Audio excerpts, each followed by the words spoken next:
আমরা চিরকাল শুনেছি পিঠে মানে মিঠে, তো আমি আজকের কী কাণ্ড করেছি দেখুন। এই যে বিটটাকে ভালো করে মিহি করে ঘষে নিয়ে তারপরে কালো জিরে আর শুকনো লঙ্কা ফোড়ন দিয়ে আর কাঁচা লঙ্কা কুচিয়ে দিয়ে একটু সামান্য নুন হলুদ দিয়ে ভালো করে উল্টিয়ে পাল্টিয়ে ভালো করে কষা করে একদম ভেজে নিয়েছি। তারপরে দুধের মধ্যে কিছুটা গাজর কুচিয়ে দিয়ে একটু লবণ দিয়ে ভালো করে ফুটিয়ে সিদ্ধ করে নিয়ে মিক্সার করে নিয়েছি। এবার এই মিক্সারটার মধ্যে চালের গুঁড়ো দিয়ে ভালো করে কষিয়ে একটা ডো করে নিয়েছি।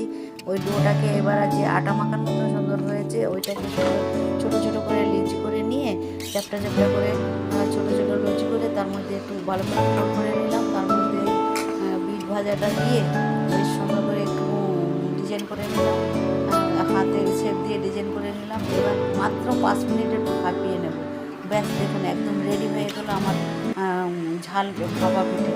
তো খেতে যত টেস্টি হবে, যে একবার এই ঝাল পিঠে খাবে সে বারবার বলবে ঝাল পিঠে।